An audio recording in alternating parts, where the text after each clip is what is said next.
आज हम डिस्कस कर रहे हैं null vectors, negative vectors and equal vectors. सबसे पहले हम डिस्कस करेंगे नल वेक्टर्स। नल वेक्टर्स को हम जीरो वेक्टर्स भी कहते हैं। तो इसको हम ऐसे डिफाइन करते हैं कि the vector having zero magnitude and have some arbitrary direction is called null vector. यानी वो वेक्टर जिसका मैग्नीट्यूड जीरो हो और डायरेक्शन आर्बिट्रेरी हो। मतलब यह है कि कोई भी हम डायरेक्शन ले सकते हैं नल वेक्टर की। इसको हम हासिल कर सकते हैं by addition of vector, subtraction of vector और मल्टीप्लिकेशन ऑफ वेक्टर। जैसे कि फॉर एग्जांपल मैं सपोज कर रहा हूँ कि एक ऑब्जेक्ट है, उस पे 5 न्यूटन्स की दो फोर्सेस अपोजिट डायरेक्शन में अमल करती है, जैसे कि आपको स्क्रीन पे नजर आ रहा है। तो इन दो फोर्सेस को, चूंकि ये वेक्टर्स है, इसको हम ग्राफिकली ड्रा करते हैं। एक की डायरेक्शन राइट साइड पे है और दूसरे की डायरेक्शन लेफ्ट साइड पे है, और मैग्नीट्यूड जो है वो इक्वल है दोनों का। तो इसको हम हेड टू टेल रूल के मुताबिक ऐड करते हैं।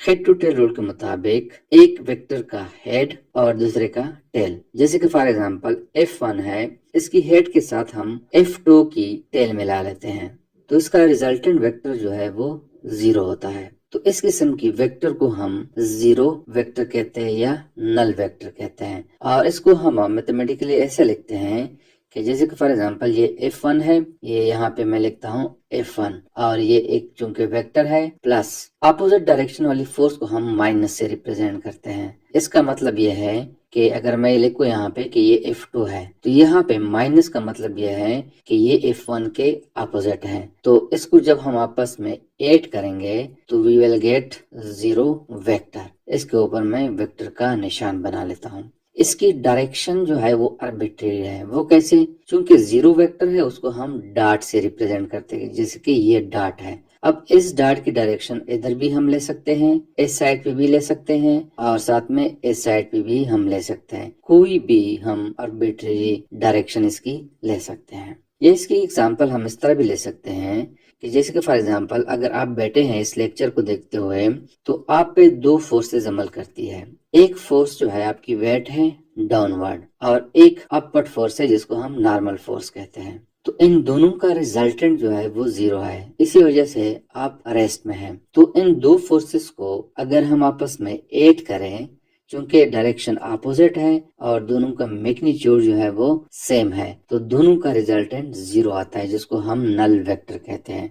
और इसको हम मैथमेटिकली लिखते हैं। आपकी वेट को अगर मैं कहूँ, ये चूंकि वेक्टर है और प्लस नॉर्मल फोर्स जो है वो चूंकि अपोजिट डायरेक्शन में है, तो हम इस तरह लिखते हैं, तो it will be equal to zero, क्योंकि दोनों का मैग्नीट्यूड सेम है। अगर यहाँ पे मैं लिखूं कि 5 न्यूटन फोर्स है माइनस 5 न्यूटन फोर्स, तो it will be equal to zero vector. तो ऐसे वेक्टर्स जिसका मैग्नीट्यूड जीरो हो, उसको हम नल वेक्टर कहते हैं, और ये हम हासिल कर सकते हैं by addition, by subtraction and multiplication. इसी तरह इसकी हम एक और एग्जांपल भी ले सकते हैं कि लेट्स सपोज हमारे पास एक वेक्टर है ए।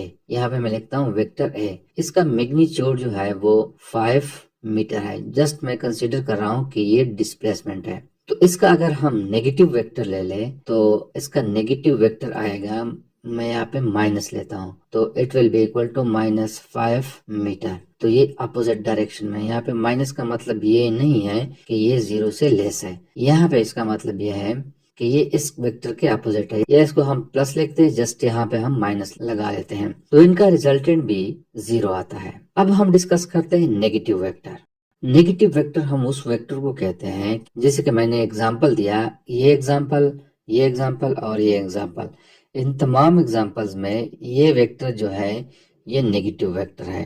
या मैं कहता हूँ, अगर ये एक वेक्टर है जिसकी डायरेक्शन मैं ले रहा हूँ, फॉर एग्जांपल ये इसकी डायरेक्शन है, तो इसको मैं नाम देता हूँ कि ये वेक्टर ए है और इसका मैग्नीट्यूड 5 मीटर है। तो इसका नेगेटिव वेक्टर वही होगा जिसकी डायरेक्शन इसकी अपोजिट हो। मैं यहाँ पे लिखता हूँ इसकी डायरेक्शन इस साइड पे, तो इसको हम कहते हैं नेगेटिव वेक्टर, और ये इस वेक्टर का नेगेटिव वेक्टर है। दोनों वेक्टर्स मैग्नीट्यूड में बराबर है लेकिन डायरेक्शन में अपोजिट है।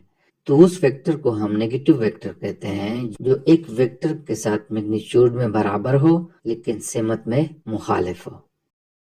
अब हम डिस्कस करते हैं इक्वल वेक्टर्स। इक्वल वेक्टर्स क्या होते हैं? तो इसको हम यूँ डिफाइन करते हैं कि two vectors A and B are said to be equal if they have the same magnitude and direction regardless of the position of their initial point। अगर हमारे पास दो वेक्टर्स है, उसका मैग्नीट्यूड सेम है और उसका डायरेक्शन भी सेम है, तो उन वेक्टर्स को हम इक्वल वेक्टर्स कहते हैं। जैसे कि फॉर एग्जांपल दो आदमी है, एक कार पे फोर्स अप्लाई करती है, 5 न्यूटन की फोर्स दोनों अप्लाई करती है इन द सेम डायरेक्शन। अब इन फोर्सेस को अगर हम ग्राफिकली ड्रा करें तो दोनों की डायरेक्शन सेम है और मैग्नीट्यूड भी सेम है, तो इन वेक्टर्स को हम इक्वल वेक्टर्स कहते हैं। दूसरी बात यह है कि फॉर एग्जांपल हमारे पास, मैं यहाँ पे लिखता हूँ कि ये वेक्टर है वेक्टर A और एक दूसरा वेक्टर है B। यहाँ पे मैं लिखता हूँ वेक्टर B। दोनों वेक्टर्स जो है सेम ही पॉइंट से स्टार्ट होते हैं, तो इन वेक्टर्स को हम इक्वल वेक्टर्स कहते हैं। और इस तरह भी हो सकता है कि एक वेक्टर जो है वो यहाँ से स्टार्ट है, फॉर एग्जांपल ये A है, इसका मैग्नीट्यूड 5 मीटर है, और एक दूसरा वेक्टर है जिसका ऑरिजिन जो है या इनिशियल पॉइंट जो है वो ये बन रहा है, और ये वेक्टर B है और इसका मैग्नीट्यूड भी 5 मीटर है। तो दोनों के इनिशियल पॉइंट जो है वो सेम नहीं है, तो चूंकि इन वेक्टर्स की डायरेक्शन सेम है और मैग्नीट्यूड सेम है, तो इनको हम कहते हैं इक्वल वेक्टर्स। और ये पैरेलल वेक्टर्स जो है ये भी इक्वल वेक्टर्स हैं।